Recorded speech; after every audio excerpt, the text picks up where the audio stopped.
My name is Ernie Anderson, and part of the answer to the last question is the danger greater now? It's certainly perceived to be because of all the studies, you know, the earth science studies that have been done, show, and you know, the earthquake hazard evaluation that was done. So the danger is perceived to be much greater than it was in the 50s.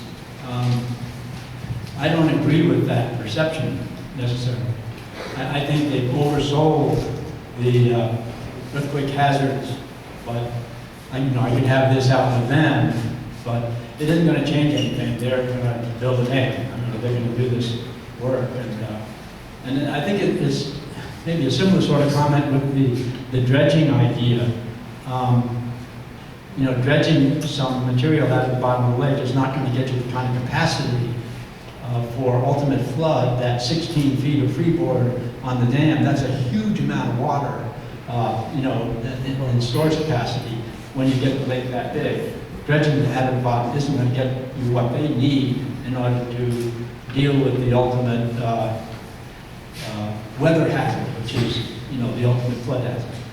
And I think that from that perspective, I think from the flood hazard perspective, I think this thing really does need remediation. I mean, they have identified, kind of quite by accident, really, you know, that they really do need a bigger spillway, and you know, to handle the ultimate. And we're in a, you know, the climates are really changing on that.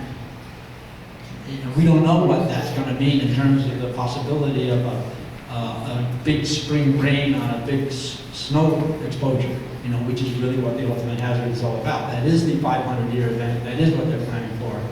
And that event could well be, have a higher probability now than it did in the 50s, and it could have a higher probability 20 years down the line than it does now, given what we know about, you know, climate change. So, you know, there are a lot of things to consider here from a scientific perspective. But they're going to build a dam. They got it on their radar. If they can get the money, they're going to do this.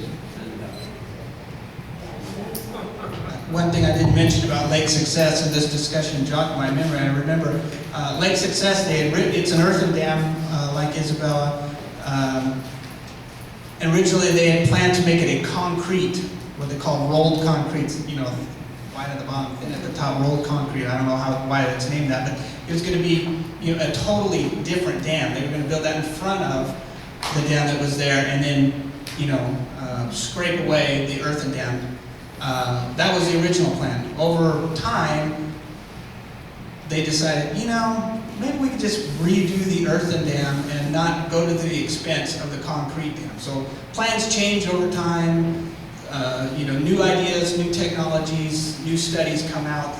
You know, removing silt, you know, by dredging. You know, these ideas, you know, they're maybe extreme back burner now, but give this 10 years with no funding and you know, this continued perception of a need to do something, you know, it may become a viable option. You know, I don't know. Again, they can make all the plans in the world, but if they don't have the funding and it's not allocated in the budget, you know, they're not going to be able to do anything.